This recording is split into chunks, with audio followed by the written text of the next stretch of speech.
Hey everyone, Cubs fan Han here, and we're here to do another Star Wars Galaxy of Heroes video. Today we're going to look at our favorite raid, the Heroic Tank Raid, and probably your favorite phase, which is Phase 3, which is a really tricky phase to farm for and an even trickier phase to attack. So let's take a look at one of the more popular combinations that people use, which is Dathcha with TIE Fighter Pilot and Palpatine, and then 2 other tanks. So just a quick little discussion on mods. On TIE Fighter Pilot, you're going to want to put as much critical damage as you can on there. Of course, that's not going to be nearly as effective if you don't have critical chance spread out there as well. Of course, you're going to need to have some speed on him because you want him to attack as much as possible. Palpatine is going to be very similar. We do want that critical damage on there.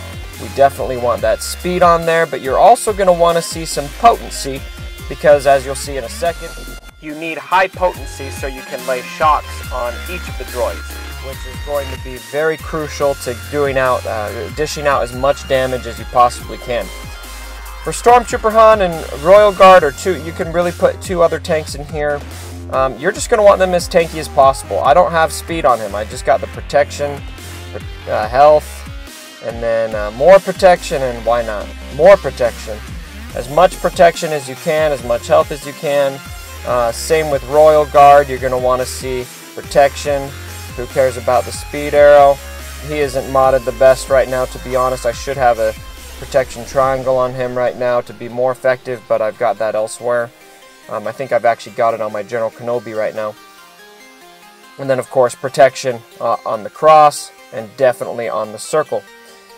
Now, some of you may ask, why is Dathcha in this combination? It makes no sense. Well, it does make sense if you look at his leader ability. Decommission. Whenever an ally damages a droid, which you might do a little bit of in this phase, they have an 80% chance to inflict defense down for 3 turns and a 25% chance to remove 25% turn meter. Wow. So that's what makes this really effective. You're going to inflict defense down, which can lead to much more damage output, and then especially that turn meter chance. It's not very big, but any turn meter removal is going to be huge. So Dathcha does work, and kind of like a Chirpa. If you've seen the Chirpa strategy, a lot of people say it's not really that important for him to be that geared. My Dathcha, as you can see, is only gear 9. I could focus on him, but I don't think it does a whole lot of benefit to do it, much more than to get him a little more tanky so he has a little more survivability. So that's the team that I'm running, and I should say this team, while effective, is not going to be the team that you want to farm if you are interested in doing massive amounts of damage, over 1 million plus. This team for me, when I've got them really modded out well, when I put my best mods on them, I'm looking at 600 to 700,000 damage, which for me is pretty passable. If I'm going to focus on a team that I want to take me to the next tier of rewards, my guild's very strong. It's not going to be the team that I'm going to want to use. You are going to want to move mods if you can. That really is kind of a logical discussion you need to have with yourself on what's the cost benefit of moving those mods.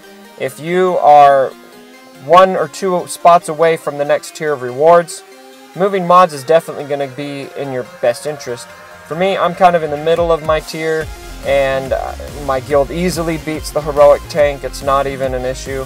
So I don't really care to move mods. That's just me personally. I just put the best ones I had available for these guys.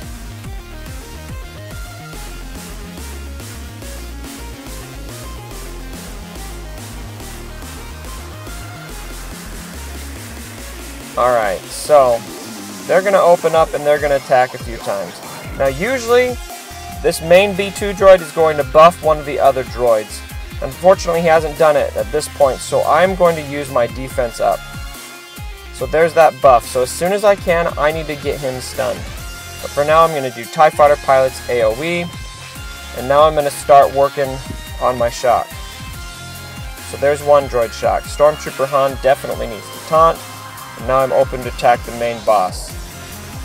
Now with Dathcha, I do his AoE, which gives a chance to stun but it's also going to call an assist, and my hope is that that's going to call Palpatine. If I'm really bent on doing good damage, I will retreat and retry until Palpatine gets called in that assist. This time I just got lucky. So now I've got 3 of these droids shocked. I still need to shock these 3. And I need to stun this guy as soon as possible because he'll light me up. Every time TIE Fighter Pilot comes around though, I'm going to hit the main boss. That was a great crit. So I'm going to hope for a stun here, which I got. Excellent.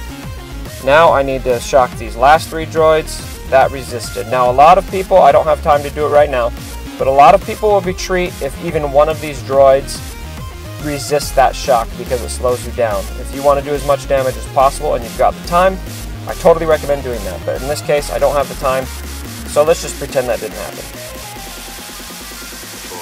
Now Dathcha, here's an interesting point to make.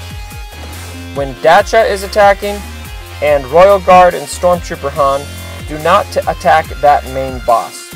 Now for Dathcha, one of the reasons is you've got a chance to call an assist, so I'm going to hope that Palpatine gets called here. But for the tanks, for Stormtrooper Han and for Royal Guard, they just don't do enough damage to justify the potential retribution that that main boss is going to have on you. So it's a lot more logical, in my personal opinion, to just attack one of those side droids if they've got health left with Royal Guard and with Stormtrooper Han, especially with the Royal Guard, so you can stun somebody who's not stunned already. That way you don't die as quickly and you're risking that retribution on attacks that matter. So unfortunately Palpatine did not get called, but that's okay.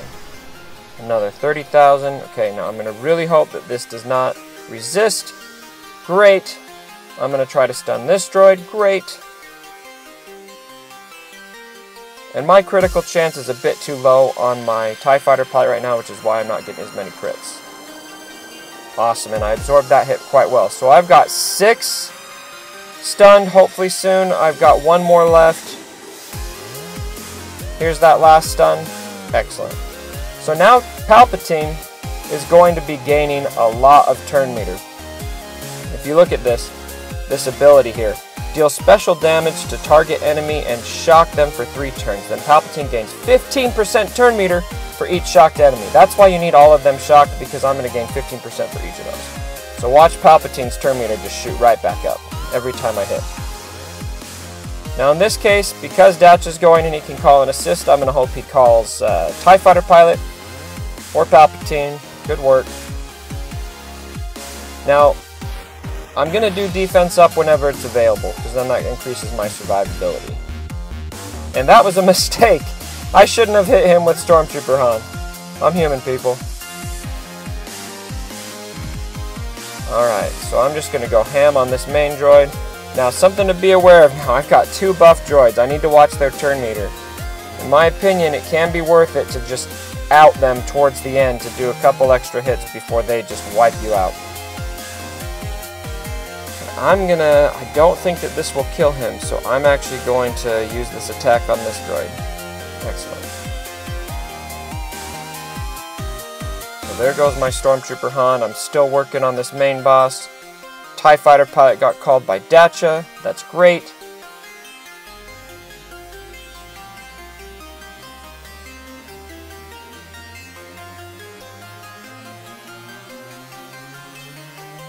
And so you're just going to kind of chip away here. And now this is a point where if I make a hit on one of these droids, I'm going to kill them because they're all at 0 health. So this is where I am going to attack the main boss. And then I just got wiped out.